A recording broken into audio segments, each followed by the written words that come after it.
Hello दोस्तों, जागरण जोश के daily current affairs Q&A session में आप सबका स्वागत है। मैं हूं शारदानंद। हम लोग बात करेंगे आज के करंट अफेयर्स से जुड़े कितने इंपॉर्टेंट क्वेश्चंस बन सकते हैं, उनके आंसर्स क्या होंगे, साथ ही उनसे जुड़े हम फैक्ट्स को भी देखेंगे। तो चलिए बढ़ते हैं आज के पहले सवाल के साथ। पहला सवाल है, इनमें से कौन ICC cricketer of the year, ICC test player of the year, ICC ODI player of the year एक साथ जीतने वाले क्रिकेट इतिहास के पहले खिलाड़ी है? ऑप्शंस है रोहित शर्मा, विराट कोहली, एमएस धोनी, शिखर धवन। दोस्तों इसका सही जवाब है ऑप्शन बी, विराट कोहली। विराट कोहली जैसा कि हम सब जानते हैं, ये इंडियन क्रिकेट टीम के तीनों ही फॉर्मेट के कैप्टन हैं, चाहे बी टेस्ट, वनडे और टी20, इसके कैप्टन है। और इनके 2018 के प्रदर्शन को देखते हुए, इन्होंने जो परफॉर्मेंस किया उस प्रदर्शन को देखते हुए इन्हें आईसीसी ने इस बार जितने भी सर्वश्रेष्ठ चीज़ों के पुरस्कार होते हैं उनमें जो तीन सबसे टॉप होते हैं, ICC cricketer of the year, ICC test player of the year, ICC ODI player of the year, ये तीनों ही इनके सम्मान और इन्हीं को ये अवार्ड दिया गया है। और ऐसा करने वाले वो क्रिकेट हिस्ट्री के ऐसे पहले खिलाड़ी बन गए हैं। और ना सिर्फ ये तीन इन्हें अवार्ड मिला, बल्कि उनके साथ ही आईसीसी जो हर साल अपनी टेस्ट टीम बनाती है पूरे इंटरनेशनल प्लेयर को देखते हुए, उस टेस्ट टीम का कैप्टन भी विराट कोहली को बनाया। साथ ही ओडीआई टीम जो आईसीसी बनाती है पूरे साल के परफॉर्मेंस को लेके, उसका भी कैप्टन विराट कोहली को बनाया गया है। तो यह ना सिर्फ विराट कोहली के लिए बल्कि भारत के लिए भी एक बहुत ही बड़ा एक पल है, और इनके लिए एक रिकॉग्निशन तो है ही विराट कोहली के लिए। कोहली ने 13 टेस्ट मैचों में, मैं पिछले साल 2018 के परफॉर्मेंस को देखें तो 13 टेस्ट मैचों में 55 के औसत से इन्होंने 5 शतक लगाए हैं और 1322 रन बनाए। वहीं वनडे की बात करें तो 6 शतक बनाए हैं, 133 की औसत से 1202 रन बनाए हैं। उन्होंने 10 टी20 में भी 211 रन बनाए हैं। तो ये इनका ओवरऑल परफॉर्मेंस है विच इज कमेंडेबल। बढ़ते हैं आज के दूसरे सवाल की ओर। फ्रांस की डेटा निगरानी संस्था ने नए डेटा प्राइवेसी कानून general data protection regulation GDPR का पहली बार इस्तेमाल कर किस कंपनी पर 50 मिलियन यूरो का जुर्माना लगाया है? ऑप्शंस हैं गूगल, एप्पल, अमेजन, वॉलमार्ट। दोस्तों इसका सही जवाब है ऑप्शन ए, गूगल। गूगल के ऊपर जीडीपीआर के तहत पहला केस चला और इसके तहत इन्हें जुर्माने में 50 मिलियन यूरो का जो यूरोपियन निगरानी एजेंसी है उसने ये उसके ऊपर फाइन किया है। ऐसा किस लिए किया है? ये जीडीपीआर क्या है? देखिए जीडीपीआर क्या है कि इसे पिछले साल पूरे यूरोप में जो भी डेटा है, जो यूज़र के डेटा है, उन डेटा को सुरक्षित रखने के लिए, संरक्षित रखने के लिए एक ऐसा कानून बनाया गया है कि बिना पूछे किसी भी पर्सन का इंडिविजुअल जो रिकॉर्ड होगा, जो डेटा होगा, कोई भी कंपनी, चाहे वो कुकीज़ हो या कुछ भी हो, कोई भी कंपनी उसका इस्तेमाल नहीं करेगी। और जो भी इस कानून का दुरुपयोग करते हुए पाया गया या इस कानून के तहत उनको गलत ठहराया गया, उनके ऊपर फाइन लगाया जाएगा। और क्या ये सिर्फ यूरोपियन कंपनीज के ऊपर है? नहीं, ना सिर्फ यूरोप के सभी जो भी उनके यूरोपियन यूनियन में जितने भी राष्ट्र हैं उन सब जगह ये मान्य होगा, बल्कि वैसे भी कंपनीज जो यूरोपियन सिटीज़ में या वहाँ के कंट्रीज़ में काम कर रहे हैं और वहाँ के लोगों के साथ उनका कोई डायरेक्ट कनेक्शन हो रहा है, तो वो कंपनी भी इस दायरे में, जीडीपीआर के दायरे में आ जाएगी। ऐसा गूगल को क्यों वो फाइन किया? क्या किया गूगल ने? देखिए ये ऐसा जीडीपीआर ने कहा है कि डेटा सहमति के नीतियों पर पारदर्शिता यानी ट्रांसपेरेंसी का अभाव है, साथ ही आसानी से सुलभ जानकारी प्रदान करने में विफल होने के कारण ही इनके ऊपर फाइन लगाया। और ना सिर्फ ये एक रीज़न है, दूसरा रीज़न ये भी है कि ये यूज़र्स के लिए, जो भी गूगल के यूज़र हैं उनके लिए समझना ये बहुत ही कॉम्प्लेक्स, जटिल हो गया है कि जो भी टारगेटेड ऐड चलते हैं वो उनके निजी जानकारी का इस्तेमाल कैसे करते हैं। आप सबने भी देखा होगा, जब भी आप कोई चीज़ ब्राउज करते हैं तो आपके जो पहले की हिस्ट्री में अगर कोई चीज़ें आपने देखी होगी, कोई ऐड देखा होगा, तो वो बार बार आपके ऊपर वो आता है। तो ये किस तरह से, ये जो टारगेटेड ऐड है इसको किस तरह से इस्तेमाल किया जाता है, ये समझाने में गूगल विफल रहा है और इसी के तहत इसके ऊपर फाइन लगाया है। हालांकि गूगल ने कहा है कि वो ऐसा कोई काम नहीं करते और they will see to it कि इसको किस तरह से देखा जाए। जैसा कि मैं जीडीपीआर की बात कर रहा था, 25 मई 2018 से लागू है और वो सभी कंपनियां जो डायरेक्टली इनडायरेक्टली यूरोपियन यूजर के साथ कनेक्टेड है उन सब पे ये लागू होगी। इसी के तहत सबसे पहले जून में गूगल के ऊपर कंप्लेन किया था और अब जाके इसके ऊपर फैसला जीडीपीआर कमेटी ने दिया है। बढ़ते हैं आज के अगले सवाल की ओर। हाल ही में किस राज्य ने खुद को आयुष्मान भारत योजना से खुद को बाहर निकालने की घोषणा की? ऑप्शन है बिहार, उत्तर प्रदेश, राजस्थान, छत्तीसगढ़। दोस्तों इसका सही जवाब है option D, Chhattisgarh. Chhattisgarh government ने अभी हाल ही में ये घोषणा की कि वो आयुष्मान भारत योजना से खुद को बाहर करेगा। आयुष्मान भारत को हम लोग जो ऑफिशियल इसका नाम है वो है प्रधानमंत्री जन आरोग्य योजना। ये कब शुरू किया गया था? ये 23 सितंबर 2018 को पूरे भारत में इसे शुरू किया गया था। आपको ये बता दूं कि छत्तीसगढ़ वही एक स्टेट है जहां से प्रधानमंत्री जन आरोग्य योजना या आयुष्मान योजना की शुरुआत 14 अप्रैल से शुरू हुई थी और इसे पॉपुलरली मोदी केयर के नाम से भी जाना जाता है। लोग इसका मीडिया में इस तरह से इसका नोमेनक्लेचर किया हुआ है। इसके तहत क्या होता है? आयुष्मान भारत के तहत क्या होता है? प्रति परिवार को 5 लाख रुपए का स्वास्थ्य बीमा मिलता है। क्या ये इसके अंदर कौन कौन फैमिली आते हैं? जो गरीब हैं, जो बीपीएल हैं, तो ऐसे लोग इसके तहत आते हैं और इन्हें 5 लाख का स्वास्थ्य जो इंश्योरेंस है वो दिया जाता है।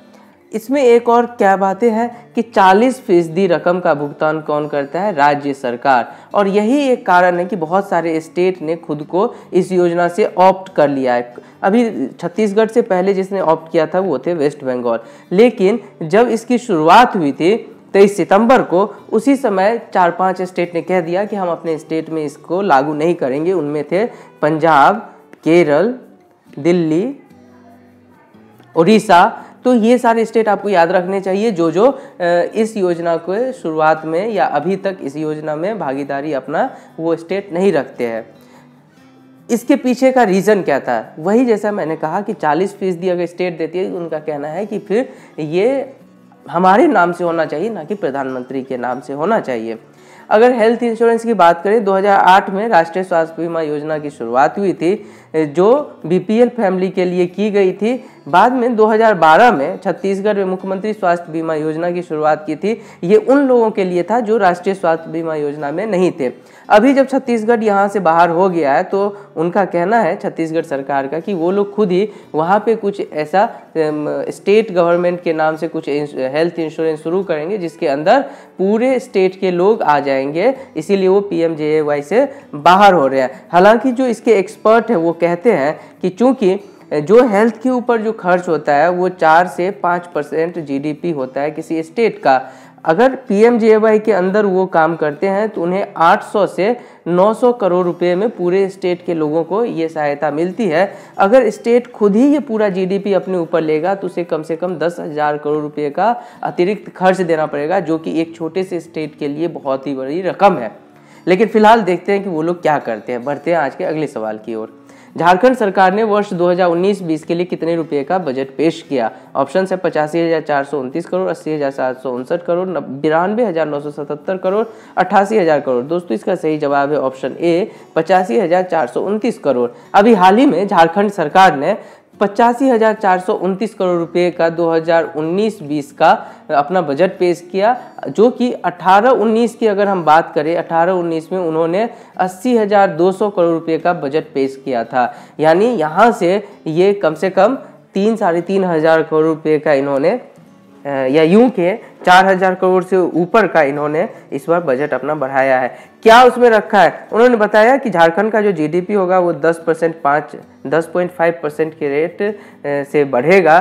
साथ ही बच्चों के लिए नए चाइल्ड बजट का प्रावधान किया गया है इस बजट में। तो जो भी जेपीएससी वाले हैं वो इस बात को याद रखें कि न्यू चाइल्ड बजट किस स्टेट ने लॉन्च किया, तो वो झारखंड ने लॉन्च किया। साथ ही ई नाम में जो भी रजिस्टर्ड किसान हैं उन सबको स्मार्टफोन देने की बात की गई है।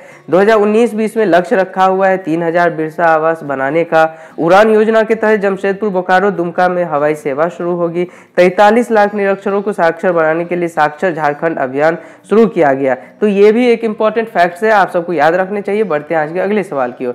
बिहार बढ़कर रहेगा पुस्तक किसने लिखा है? ऑप्शन है सुशील मोदी, नंदकिशोर यादव, जगन्नाथ मिश्रा, तेजस्वी यादव। दोस्तों इसका सही जवाब है जगन्नाथ मिश्रा। जगन्नाथ मिश्रा से आप लोग शायद परिचित होंगे। ये बिहार के 3 बार के मुख्यमंत्री, 3 टाइम सीएम ये रह चुके हैं। बिहार में। इनका नाम वैसे कुछ स्कैम्स में भी आया जिसमें प्रमुख थे चारा घोटाला, जिसके अंदर अभी लालू यादव जेल में है, और इन्हें भी उस मुकदमे में ये इनका भी नाम है वहाँ पे। अभी आगे कोर्ट फैसला करेगी क्या कैसा है। जगन्नाथ मिश्रा की बात करें तो ये 3 बार 1975, 80, 89 में बिहार के मुख्यमंत्री रहे हैं और इन्होंने बिहार बढ़कर रहेगा। इनके भाई का नाम था ललित नारायण मिश्रा। अगर आप लोगों को पता हो तो ललित नारायण मिश्रा इंदिरा गांधी सरकार में रेल मिनिस्टर थे और उन्होंने भी अपना एक बहुत ही चर्चित उनका कथन है, मैं रहूं ना रहूं बिहार बढ़कर रहेगा। तो कहीं ना कहीं ये उसी से प्रेरित एक किताब है और जिनका जो लोकार्पण हुआ था वो डिप्टी सीएम सुशील मोदी और प्रणब मुखर्जी ने किया था। बढ़ते हैं आज के अगले सवाल की ओर। निम्नलिखित में से किस खिलाड़ी को रानी लक्ष्मीबाई अवार्ड से सम्मानित करने के लिए चुना गया? ऑप्शंस हैं विनेश फोगाट, दिव्या काकरान, सिमरन, साक्षी मलिक। दोस्तों इसका सही जवाब है ऑप्शन बी, दिव्या काकरान। दिव्या काकरान ने जो जकार्ता में एशियन गेम्स हुआ था उसमें कांस्य पदक जीता था कुश्ती में, और उन्हीं परफॉर्मेंस को देखते हुए उत्तर प्रदेश सरकार ने इन्हें 24 जनवरी को रानी लक्ष्मीबाई अवार्ड से सम्मानित करने का फैसला किया है। रानी लक्ष्मीबाई अवार्ड क्या है? ये उत्तर प्रदेश सरकार द्वारा खिलाड़ियों को, अगर कोई मेल है तो उसे लक्ष्मण पुरस्कार और फीमेल को रानी लक्ष्मीबाई पुरस्कार देते हैं। उसके तहत प्रशस्ति पत्र, कांस्य प्रतिमा रानी लक्ष्मीबाई का तथा 3,11,000 रुपये की जो है धनराशि दी जाती है। किनका सिलेक्शन होता है इसके तहत? कम से कम 3 वर्ष प्रदेश टीम का सदस्य रहा हो, राष्ट्रीय प्रतियोगिता में भाग लिया हो, और सिर्फ भाग ही नहीं लिया, उनका परफॉर्मेंस भी अव्वल दर्जे का हो, तभी उन्हें इस सम्मान के लिए उनके बारे में सोचा जाता है। तो इसके बारे में आप सबको यूपीपीसीएस देने वाले सबको ये याद रखने चाहिए। बढ़ते हैं आज के अगले सवाल की ओर। निम्नलिखित में से किस संस्था द्वारा जारी रिपोर्ट में कहा गया है कि भारत के 1% लोगों के पास 50% आबादी के बराबर संपत्ति है? ऑप्शंस है world bank, UNESCO, Oxfam, Forbes. दोस्तों इसका सही जवाब है ऑक्सफैम। ऑक्सफैम ने अभी हाल ही में अपनी रिपोर्ट प्रकाशित की और कहा है कि यहाँ पे जो 1% लोग के पास जितनी संपत्ति है उसके नीचे से जो 50% आबादी है उनके बराबर इनकी संपत्ति है। यानी ये बहुत ही, ये जो डिस्पैरिटी है, ये जो इनकम में जो इतना डिफरेंस है, वो एक बहुत ही चिंता की बात तो है ही सरकार के लिए। 2018 में प्रतिदिन 2200 करोड़ रुपये का इजाफा हुआ। समझ लीजिए ये किनको हुआ? जो यहाँ के बिलियनियर हैं, जो यहाँ के करोड़पति है, उनका हुआ है। तो इन्होंने बहुत सारी बातों पे अपनी रिपोर्ट दी। तो अगर आपको ये पूरा डिटेल रिपोर्ट पढ़ना हो तो आप हमारे जागरण जोश पे करंट अफेयर्स सेक्शन में जाएंगे तो वहाँ पे ये पूरी रिपोर्ट आपको डिटेल में मिलेगी। इसमें क्या बताया कि देश के जो सिर्फ 1% अमीर की संपत्ति है उनमें 39% की वृद्धि हुई, जबकि 50% गरीब की आबादी में सिर्फ 3% की वृद्धि हुई। See the disparity is really hampering the growth of India. अगर आप हम लोग बात करें तो भारत में इन्होंने बताया कि 119 अरबपति हैं जिसमें सिर्फ 9 है। तो ये जो जेंडर गैप है, जेंडर पैरिटी में जो डिफरेंस है, वो भी कहीं ना कहीं इस रिपोर्ट ने दिखाया है। डिटेल में आप लोग वहाँ जाके पढ़ सकते हैं। हम बढ़ते हैं आज के अगले सवाल की ओर।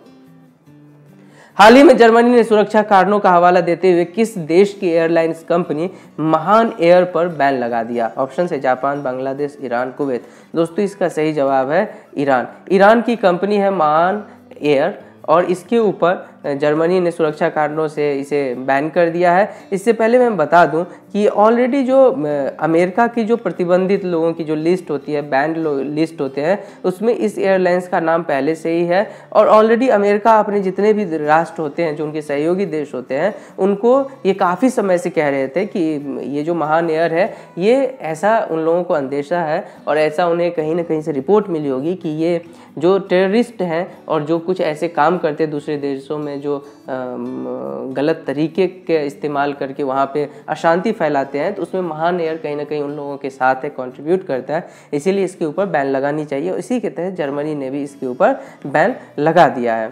और इसी के साथ हम खत्म करेंगे आज के Q&A सेशन को और देखते हैं पिछले दिन का सवाल, जिसका जवाब आप सब लोगों ने दिया, बहुत बखूबी दिया, सही जवाब दिए। देखते हैं वो है क्या क्वेश्चन और सही जवाब क्या है। LIC ने किस बैंक में 51% की हिस्सेदारी का अधिग्रहण किया? ऑप्शन है IDBI, बैंक ऑफ बड़ौदा, देना बैंक, एक्सिस बैंक। दोस्तों इसका सही जवाब है IDBI। IDBI ने हाल ही में IDBI में LIC ने अपना मेजॉरिटी स्टेक हासिल कर लिया है, जो कि 51% है। यानी इसके साथ जो मालिकाना हक होता है वो LIC को चले गया। इसके बदले LIC को क्या मिलेगा? LIC इनके जितने भी ब्रांचेज हैं उसके जरिए अपनी पॉलिसी तो जरूर ही बेच सकता है, साथ ही अपनी मार्केटिंग भी करेगा। ऐसा क्यों हुआ कि जहाँ पे LIC जो कि पब्लिक कंपनी थी, जो कि अगर उसमें सरकार का, सेंट्रल गवर्नमेंट की हिस्सेदारी थी, ऐसा क्यों हुआ?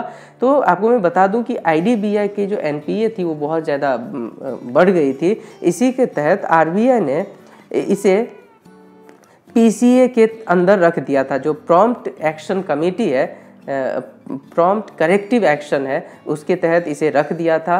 और जिसके बाद ऐसा लग रहा था कि बैंक आगे सस्टेन करेगा नहीं, इसीलिए इसे रोप इन किया गया LIC को सरकार ने, और उसने इसमें अपने 51% का शेयर यहाँ पे खरीद लिया है। प्रॉम्प्ट एक्शन कमेटी से अब बाहर निकलने में भी इन्हें आसानी हो जाएगी।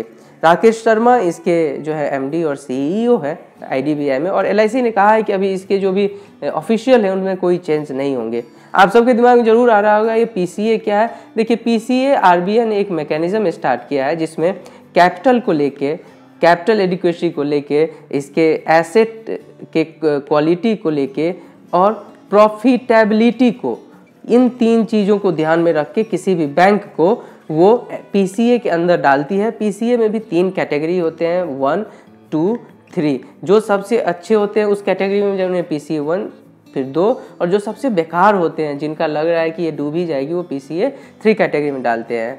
तो इसके ऊपर हम लोग फिर कभी, आप लोग कमेंट बॉक्स में लिखिएगा, आपको ये बारे डिटेल जाननी हो तो आप लोग हमें बताएं कि, और आपको कोई भी क्या चीज़ के ऊपर आपको वीडियो आप लोग चाहते हैं कि मैं बनाऊं, और फिर मैं उसमें ज़रूर आप लोगों के लिए कुछ नए वीडियो के फॉर्मेट लेके आऊँगा आप लोगों के फीडबैक के ऊपर। अब एक सवाल आपके लिए जिसका जवाब आप सबको देना है हमें कमेंट बॉक्स में लिख के। सवाल है, हाल ही में किस कंपनी का विलय बंधन बैंक में हुआ? फर्स्ट फाइनेंस, स्मॉल बैंक, गृह फाइनेंस, AU फाइनेंस। इसका जवाब हमें कमेंट बॉक्स में लिख के जरूर भेजिए। साथ ही अपने फीडबैक शेयर कीजिए कि आपको वीडियो कैसा लगा और आप क्या चाहते हैं। अच्छा लगा इसे लाइक कीजिए, शेयर कीजिए, दोस्तों को बताएं और इसे सब्सक्राइब कीजिए और देखते रहें जागरणजोश.com को।